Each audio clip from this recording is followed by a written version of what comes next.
Você gosta das adaptações live action das animações?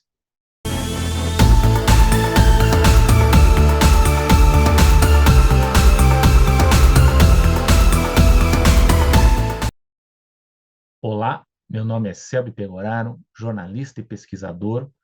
Bem-vindo de volta ao canal. Não esqueça de dar o seu joinha. Estou aqui para falar de um tema polêmico, ou não, que são as adaptações das animações em formato live action. Recentemente, tivemos a estreia no Disney Plus da adaptação aí do Pinóquio, do Robert Zemeckis, conhecido como diretor aí do De Volta para o Futuro, e estamos aí acompanhando a repercussão do trailer aí, dos clipes da Pequena Sereia, né, que é agora protagonizado pela atriz negra, a Hailey Bailey, que maravilhosa, né, canta de uma forma muito maravilhosa, embora a gente possa questionar o estilo da música e tal, mas o filme em si parece ser uma grande produção, parece que é um investimento criativo muito positivo por parte da Disney. Mas é isso, o que, que são essas as adaptações, né? Para que servem elas?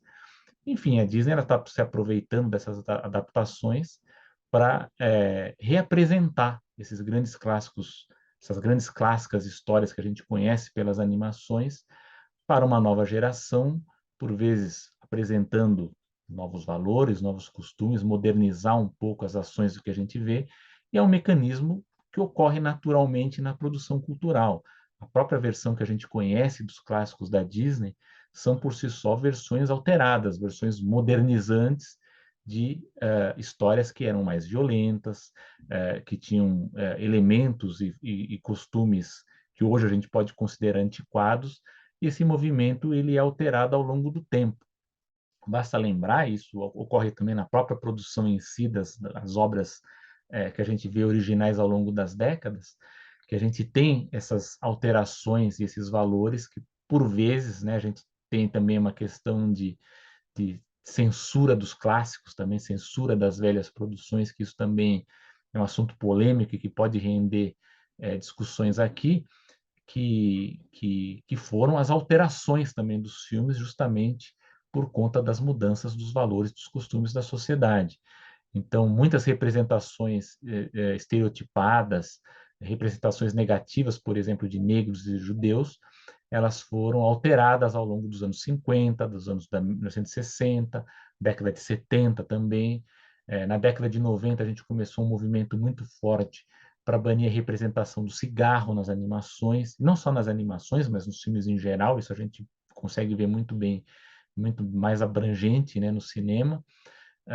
E também, a partir também dos anos 2000, também o corte de cenas com armas, né? Então, isso é uma coisa que ao longo do tempo a gente vai notando essas alterações, e isso fica claro quando são produções novas, produções originais, que a gente percebe muito mais essa diferença. Então, por um lado, a gente tem a apresentação dessas clássicas histórias que a gente conhece para uma nova geração, e isso acaba, lógico, entrando em choque com a representação que nós, como fãs, temos da versão clássica da animação, que ela percorre muitas gerações por causa dos relançamentos. Afinal, as animações, principalmente as da Disney, elas têm esse poder de serem reapresentadas para gerações diferentes, ao contrário de outros filmes que estreiam para uma geração e não têm o mesmo impacto para as gerações seguintes.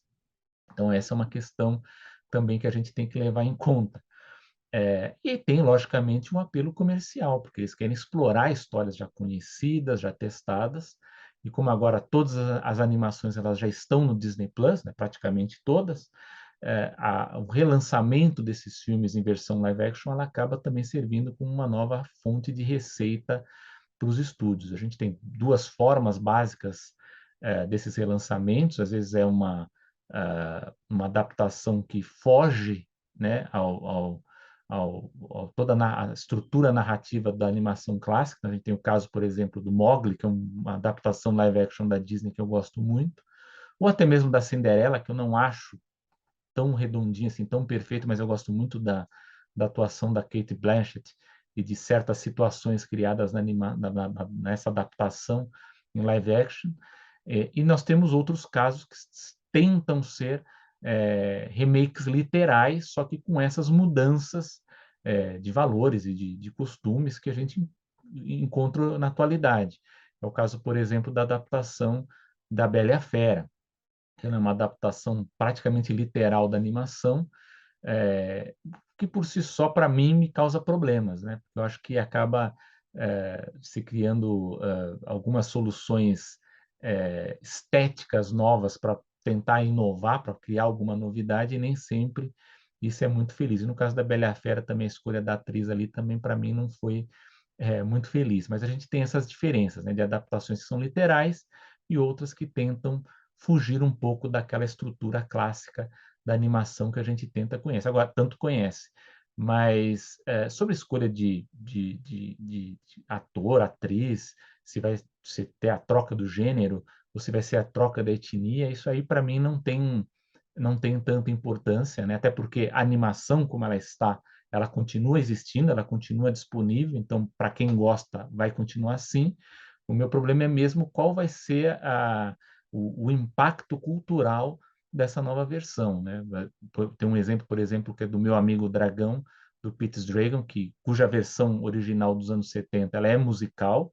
Muita gente não gosta, eu sou fã dessa versão, mas o remake ele é totalmente diferente. Ele funciona numa chave diferente, né? Uma narrativa e toda uma estratégia diferente. E há quem goste desse filme, ele acha um filme totalmente diferente. Teve um impacto, acredito eu, menor, pelo que eu percebo, né? Pelo menos empiricamente, e a gente tem que se acostumar um pouco com isso. Então, acho que também os fãs, eles têm também um pouco de ranhetice em relação à divulgação desses relançamentos. No caso da Pequena Sereia, teve uma certa crítica aí, até eu acho até que o pessoal da lacração, entre aspas, né, o pessoal, meus amigos mais progressistas, eles estão repercutindo muito os aspectos negativos. Eu mesmo tenho visto muito mais posts, tweets, enfim, de gente repercutindo o que estão falando de negativo do que propriamente essas pessoas que são negativas. Isso não está chegando a mim, mas as pessoas elas estão repercutindo. Para o estúdio isso é bom, até do ponto de vista da comunicação, o engajamento pela polêmica acaba criando uma vitrine para que mais pessoas conheçam o filme. Isso até eu acho até que está no cálculo do estúdio isso, né? Então acho que nesse ponto muita gente que acaba repercutindo isso deveria também prestar muita atenção, porque às vezes não é uma boa coisa, mas está dentro também de uma estratégia geral aí para fazer uma discussão maior sobre o filme para criar uma vitrine nele. Essas questões de progressismo e tradicionalismo na animação, isso já foi muito bem estudado. Tem um professor de literatura muito conhecido chamado Steven Watts, que tem uma obra chamada Walt Disney and the American Way of Life, que ele trabalha muito essa questão de como as produções de animação da Disney, elas abordam essa relação binária entre tradicionalismo e modernismo, entre o rural e o urbano, entre, né, essas representações, como que elas se entrecruzam, né, dialogam e variam conforme o período da história. Isso é bem interessante. Tem um outro livro que eu também indico, né, fica como dica aqui, que é do Douglas Broad, que é From Walt Disney to Woodstock. Ele tem uma tese muito interessante que ele vai é um pouco forçado, mas eu acho bem legal que ele vai dizer como que a Disney contribuiu para a contracultura. Tem algumas, eu considero algumas falhas técnicas na análise, às vezes ele faz um pouco faz umas correlações que para mim não levam tanta causalidade que ele quer mostrar, mas ali tem vários pontos interessantes de discussão válidos e que eu acredito até que a análise é correta, que é como nessa discussão, nessa correlação dessa binarismo que existe na Disney, entre o tradicionalismo e o modernismo, se avançou muita coisa. A gente tem muitas representações modernas, progressistas, dentro do chamado tradicionalismo Disney, né? Então a gente tem, como diz o meu amigo, colega, professor, né, Roberto Elísio dos Santos, quando a gente vai olhar até mesmo para os clássicos da animação antigas, que é o caso da Branca de Neve, ou da Bela Adormecida, ou da Cinderela, nós temos, embora sejam histórias clássicas que estão trabalhando dentro de uma estrutura narrativa que para muitos hoje soe até antiquado, nós temos aspectos modernizantes enquanto novidade no caso dessas personagens. No caso da Branca de Neve, até tem até um vídeo do próprio Walt Disney falando isso, né, que é bem curioso, que ele fala que enquanto a Branca de Neve ela ficava sonhando em encontrar o príncipe, isso em 1937, quando chegou em 1950, a Cinderela, ela não estava mais sonhando, ela foi atrás, correr atrás do príncipe. Snow White was a kind, simple little girl who believed in wishing and waiting for her Prince Charming to come along. On the other hand, Cinderella here was more practical. She believed in dreams all right, but she also believed in doing something about them. When the Prince Charming didn't happen to come along, she went right over to the palace and got him. Tivemos o Pinóquio, que é uma adaptação que não é tão feliz assim.